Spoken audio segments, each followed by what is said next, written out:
27 November 2024 ইফাদের 180তম সদস্যপদ লাভ করে কোন দেশ?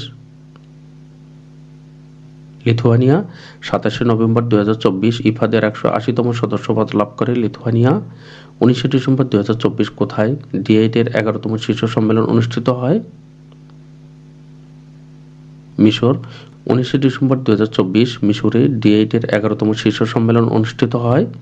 D8 এর বর্তমান সদস্য দেশের সংখ্যা কতটি? 9টি। D8 এর বর্তমান সদস্য দেশের সংখ্যা 9টি। 19 ডিসেম্বর 2024 D8 এর 9ম সদস্যপদ লাভ করে কোন দেশ? আজারবাইজান। 19 ডিসেম্বর 2024 সালে D8 এর 9ম সদস্যপদ লাভ করে আজারবাইজান। GFP এর প্রতিবেদনে সামরিক ব্যয়ে শীর্ষ দেশ কোনটি? যুক্তরাষ্ট্র। GFP এর প্রতিবেদনে সামরিক ব্যয়ে শীর্ষ দেশ যুক্তরাষ্ট্র। GFP এর প্রতিবেদন অনুসারে সামরিক ব্যয়ে বাংলাদেশের অবস্থান কততম? 43তম। GFP এর প্রতিবেদন অনুসারে সামরিক ব্যয়ে বাংলাদেশের অবস্থান 43তম। বৈশ্বিক টেকসই প্রতিযোগিতামূলক সক্ষমতা সূচকে শীর্ষ দেশ কোনটি? সুইডেন। বৈশ্বিক টেকসই প্রতিযোগিতামূলক সক্ষমতা সূচকে শীর্ষ দেশ সুইডেন। বৈশ্বিক টেকসই প্রতিযোগিতামূলক সক্ষমতা সূচকে বাংলাদেশের অবস্থান কততম? 116তম। বৈশ্বিক টেকসই প্রতিযোগিতামূলক সক্ষমতা সূচকে বাংলাদেশের অবস্থান 116তম। টাইম ম্যাগাজিনের 2024 সালে পারসন অব দ্য ইয়ার নির্বাচিত হন কে? Donald Trump.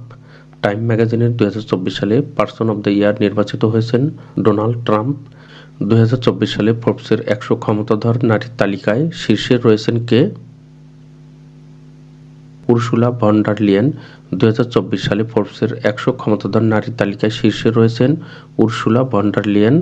2024 সালে বিবিসির বর্ষসেরা 100 নারীর তালিকায় স্থান লাভ করেন কোন বাংলাদেশী? রিক্তা আক্তার বানু। 2024 সালে বিবিসির বর্ষসেরা 100 নারীর তালিকায় স্থান লাভ করেন রিক্তা আক্তার বানু। বিখ্যাত বিজ্ঞান সাময়িকী নেচার এর শীর্ষ 10 তালিকায় স্থান লাভ করেন কোন বাংলাদেশী? ডক্টর মোহাম্মদ ইউনূস। বিখ্যাত বিজ্ঞান সাময়িকী নেচার এর শীর্ষ 10 তালিকায় স্থান লাভ করেন ডক্টর মোহাম্মদ ইউনূস। সম্প্রতি best banking partner of the year 2023 স্বীকৃতি পেয়েছে কোন ব্যাংক? ব্র্যাক ব্যাংক। সম্প্রতি best banking partner of the year 2023 এর স্বীকৃতি পেয়েছে ব্র্যাক ব্যাংক। MEI এর তথ্য মতে 2024 সালে বৈশ্বিক অর্থনৈতিক প্রবৃদ্ধির হার কত %? 0.2%।